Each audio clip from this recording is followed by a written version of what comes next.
Today, I want to share two such stories with you, tales that will challenge everything you believe about the boundaries between the known and unknown. The first story unfolds in the heart of Africa, in a small Ugandan village where death had become as routine as sunrise.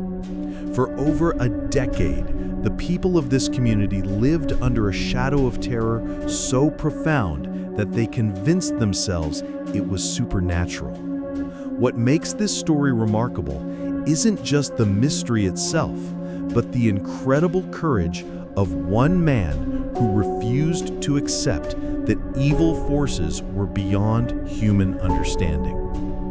The second tale takes us to one of the most unforgiving places on Earth, the frozen Arctic wasteland of northern Canada's King William Island. Here, indigenous Inuit hunters stumbled upon a scene so disturbing that it would haunt them for the rest of their lives. What they witnessed was the final chapter of one of history's most tragic expeditions, revealing how the human mind, when pushed beyond its limits, can transform ordinary people into something unrecognizable. Let's begin with a village in Uganda, where one grandfather's refusal to accept the unacceptable would finally shed light on 14 years of inexplicable horror. Story 1. The Village Stalker. The humid African night pressed down on John Manane as he crouched motionless in the dense reeds beside the lake. His weathered hands gripped his walking stick so tightly that his knuckles showed white even in the darkness. At 64 years old, with 9 children and 31 grandchildren scattered throughout his village, John had seen enough of life to know when something was fundamentally wrong with the world around him. It was March 7th, 2005, and John was not alone in his vigil. Scattered through the tall grass and bushes around him, a dozen other villagers maintained their own silent watch. They had been there for hours, barely daring to breathe, their eyes constantly scanning the black water of the lake and the shadow-filled spaces between the trees. Every few minutes, John would catch the glint of another watcher's eyes in the darkness, a small reassurance that he hadn't been abandoned to face whatever horror had been plaguing their community. This wasn't how John remembered his village.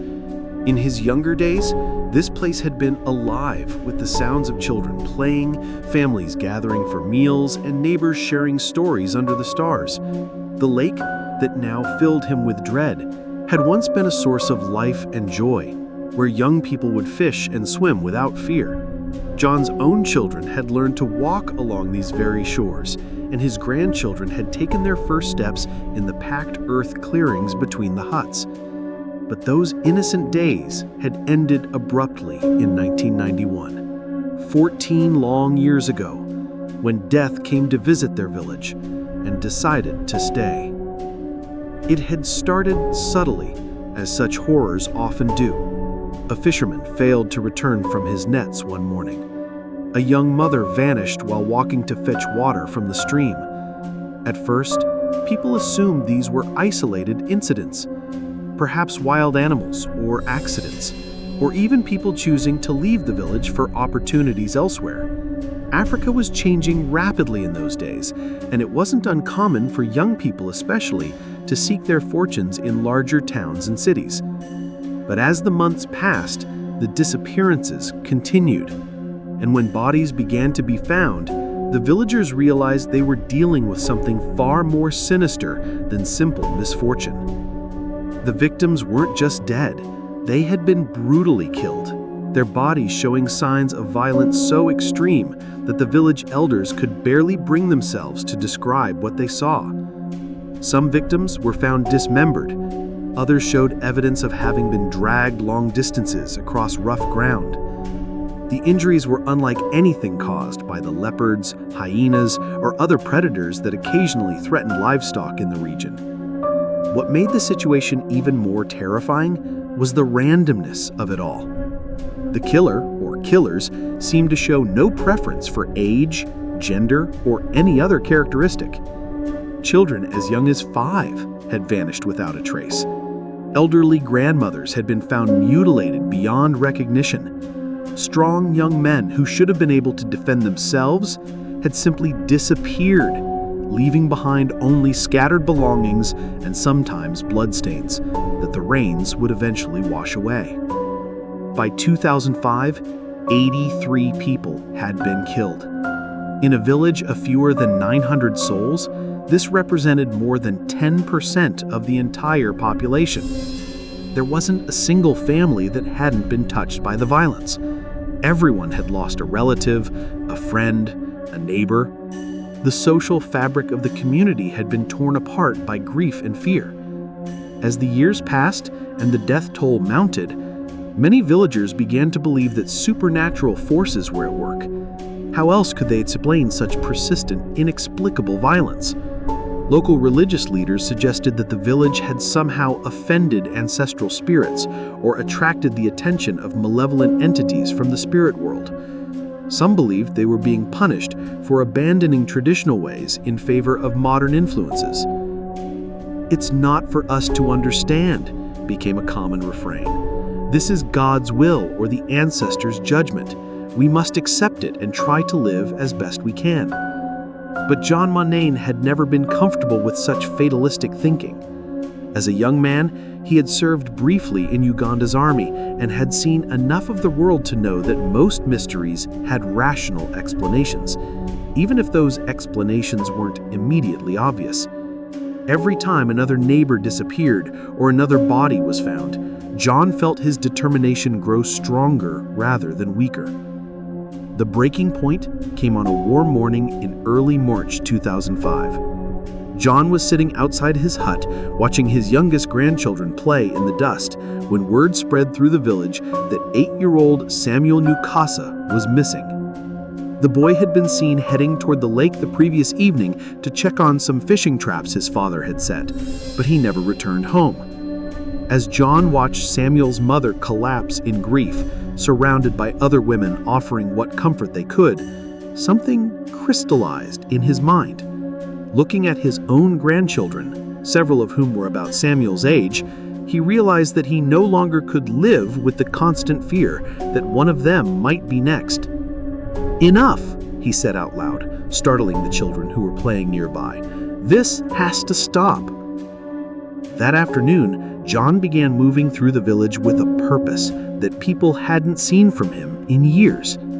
He went from hut to hut, family to family, speaking with the same quiet intensity that had once made him an effective soldier. "Tonight," he told each household he visited, "we're going to find out what has been killing our people. I need every able-bodied person to join me.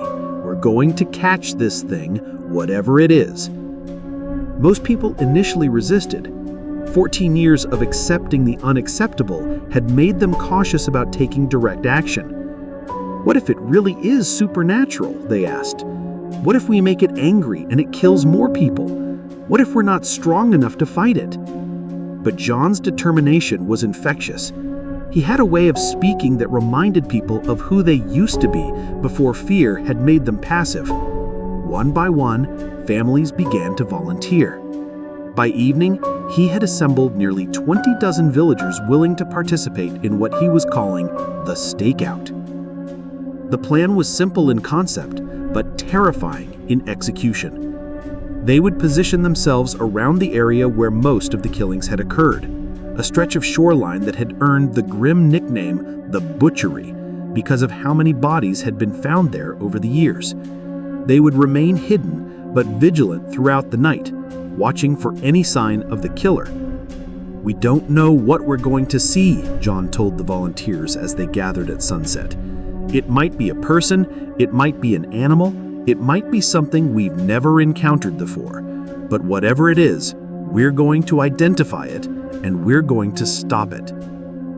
The butchery was located where the village met the lake, an area of marshy ground and tall reeds that provided numerous hiding places. During the day, it was simply another part of their landscape. But at night, it transformed into something ominous and threatening, filled with shadows that seemed to move independently and sounds that couldn't quite be identified. As the sun set on March 7th, John and his volunteers took their positions. They had no sophisticated equipment, no weapons beyond traditional spears and clubs, no means of communication other than whispered words and hand signals. They were ordinary people, armed with nothing but courage and the desperate hope that they might finally get answers to questions that had haunted them for 14 years.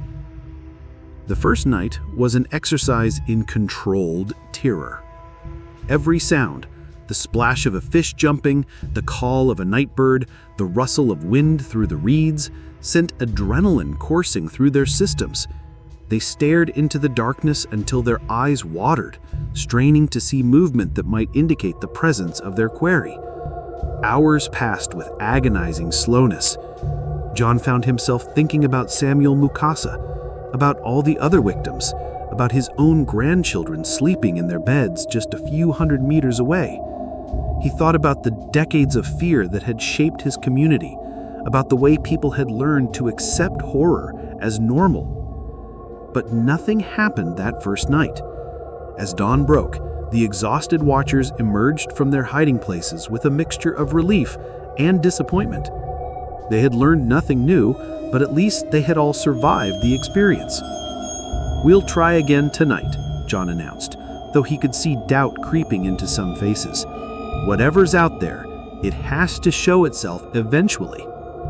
The second night brought more volunteers. Word had spread through the village about John's initiative, and even some people who had initially been skeptical decided to join the effort. But again, the night passed without incident. The mysterious killer, whatever it was, seemed to have vanished as completely as its victims. This pattern continued for 4 more nights.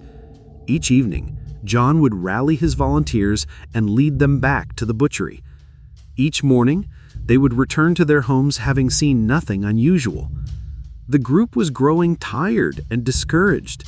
Some people began to whisper that perhaps their presence was actually deterring the killer, and that they might be making the village safe by maintaining their vigil. Others worried that they were wasting their time on a foolish mission. On the 6th night, only a dozen volunteers showed up. John could see that his support was eroding, and he knew that if nothing happened soon, people would give up entirely and return to their old pattern of fearful acceptance. "One more night," he pleaded with the remaining volunteers. "Give me one more chance. I have an idea that might work." John's new plan was based on a theory he had been developing during their fruitless vigil. If their killer was an animal, which seemed increasingly likely given the nature of the attacks, then it might be attracted by the scent of fresh meat. During the day, he and several other men had visited the local market and purchased organs from recently slaughtered cattle. They strung these pieces of meat from branches in the trees around the butchery, creating what they hoped would be an irresistible lure. But John added a crucial element to this plan. Hidden within each piece of meat was a sharp metal hook, the kind used for hanging heavy objects. If their killer bit into the meat, it would find itself trapped and unable to escape. The 7th night felt different from the moment they took their positions. Perhaps it was the presence of the meat, or perhaps it was simply the psychological effect of knowing that this might be their last attempt, but there was a tension in the air that hadn't been present during their previous vigils. For the first few hours, nothing happened. The volunteers crouched in their familiar hiding places, watching the shadowy trees where the meat hung like some macabre holiday decoration. The lake remained still and black, reflecting the handful of stars that were visible through the cloud cover. John had positioned himself with a clear view of both the hanging meat and the water's edge. As the night wore on, he found his attention drawn repeatedly to the lake. There was something about its perfect stillness that seemed unnatural, as if it were holding its breath in anticipation of something momentous. It was sometime between 4 and 5 in the morning when they first heard the sound. It began as a low rumble, so faint that John initially thought it might be distant thunder, but as he listened more carefully, he realized that the sound was coming from the direction of the lake, and it was getting steadily louder. Around him, he could see the other volunteers stirring to alertness. After 6 nights of tedious watching, something was finally happening. John could see that the creature was enormous, far larger than any animal he had ever encountered. It moved with a fluid reptilian grace that was both beautiful and terrifying, water streaming from its armored hide as it hauled itself onto the muddy shore.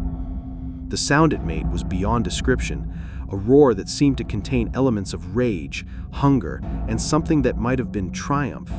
It was the sound of an apex predator that had never learned to fear anything else in its environment. For a moment that felt like an eternity, the creature paused at the water's edge, its massive head turning from side to side as if scanning for threats or prey. John held his breath, certain that their hiding places had been discovered and that they were all about to join the long list of victims. But then the creature's attention was captured by the scent of the meat hanging from the trees. With movements that were surprisingly quick for something so large, it surged forward and lunged at the nearest piece of bait. The sound of its jaws snapping shut on the meat was like the crack of a breaking tree branch. But immediately afterward came a different sound, a thrashing, angry noise as the creature realized it had been trapped. The hooks hidden in the meat had done their job perfectly. The creature was caught, unable to release its grip on the bait without causing itself even more injury. It threw its massive weight around, trying to break free, but the ropes holding the meat were strong and the hooks were buried deep. John knew that this was his moment. Without thinking about the danger, he leapt from his hiding place and began running towards the village, shouting at the top of his lungs, "Help! Everyone come help! We caught it! We caught the killer!" His voice echoed across the water and through the sleeping village like a battle cry. Within minutes, dozens of people were pouring out of their huts, carrying torches and whatever weapons they could find. They followed John's voice back to the butchery, where they encountered a sight that would be burned into their memories for the rest of their lives. Suspended from the tree, thrashing helplessly in the trap John had devised, was the largest saltwater crocodile that anyone in Uganda had ever seen. The beast was over 16 feet long and weighed more than 2,000 pounds, a prehistoric monster that had somehow made its way into their lake and had been using it as a hunting ground for 14 years. The mystery was finally solved. Their supernatural demon was very real, very physical, and very deadly, but it was also trapped and helpless, no longer able to terrorize their community.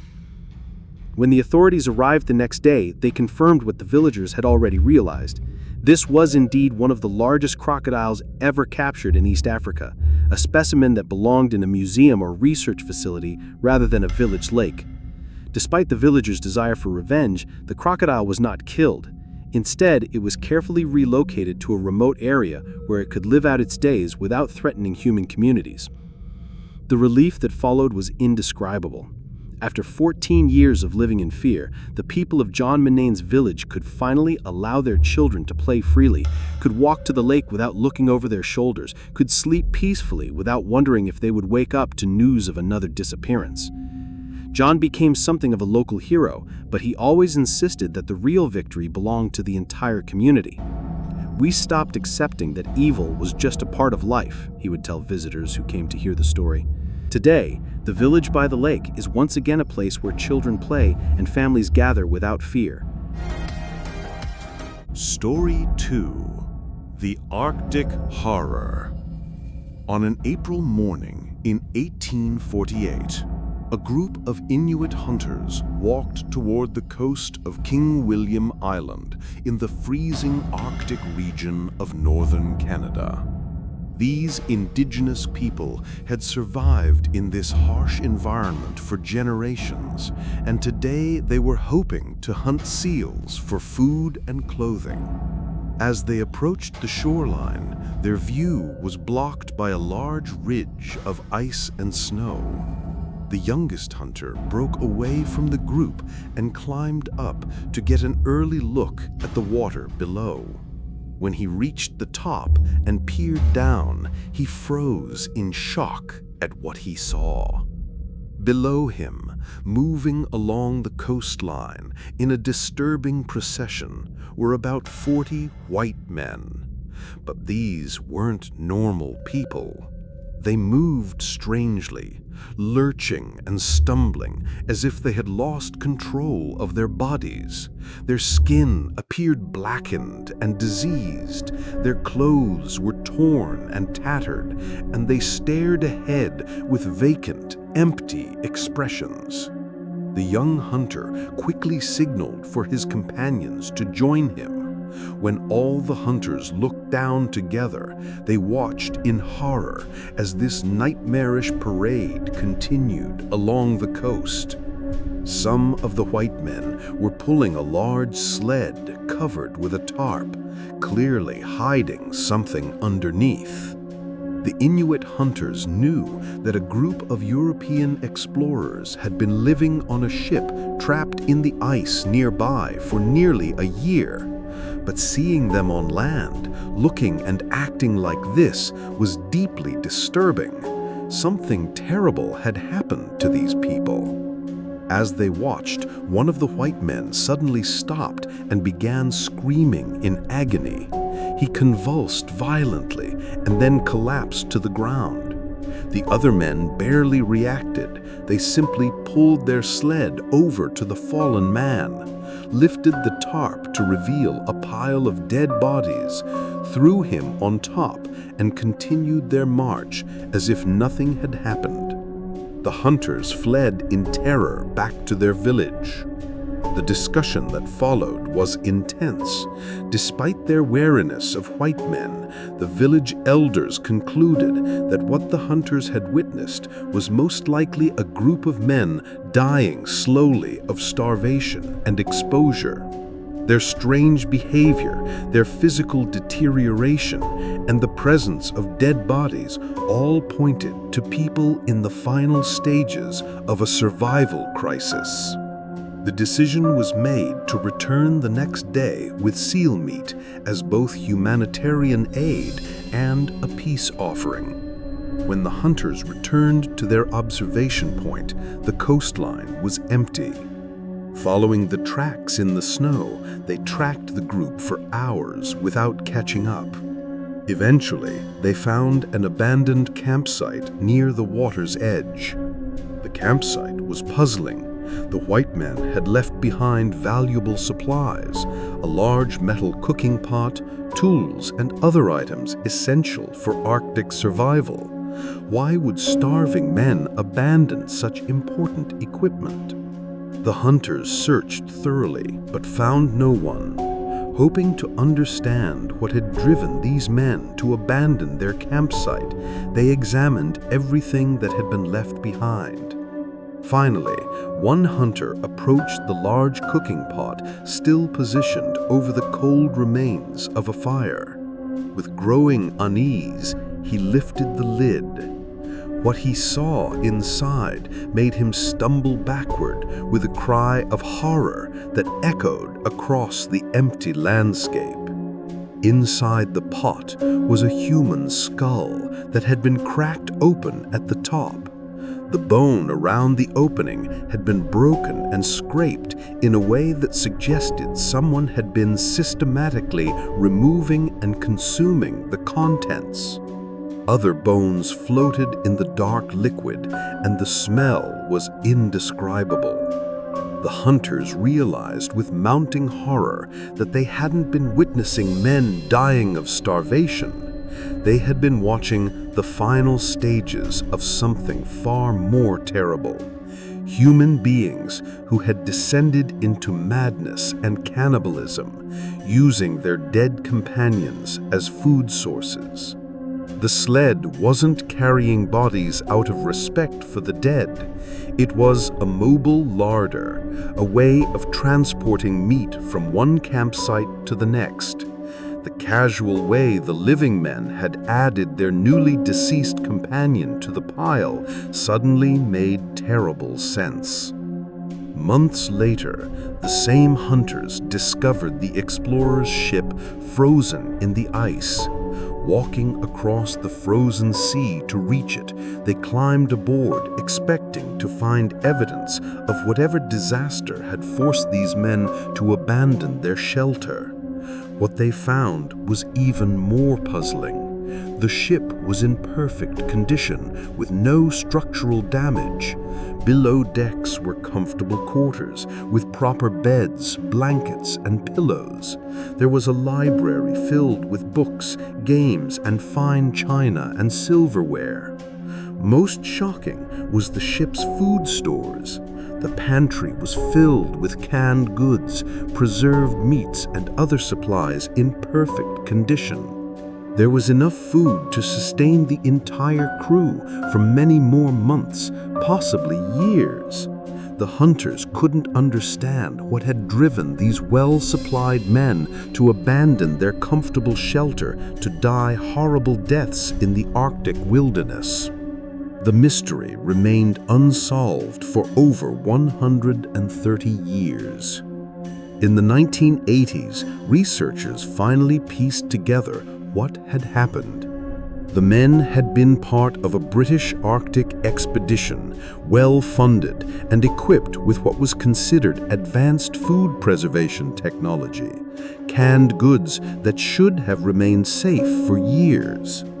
However, the canning process used in the 1840s was primitive.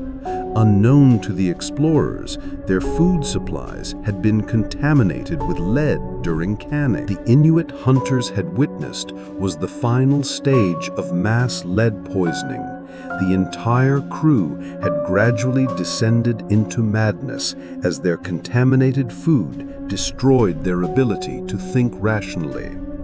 In their delirium, they made the catastrophic decision to abandon their safe, well-supplied ship and venture into the Arctic wilderness on foot. Once on land, the poisoned men were too mentally impaired to make rational survival decisions, too physically weakened to hunt or build shelter, and too confused to find their way back to safety. As members began dying from exposure and starvation, the survivors' deteriorating mental state led them to cannibalism. The cooking pot told the final horrific chapter.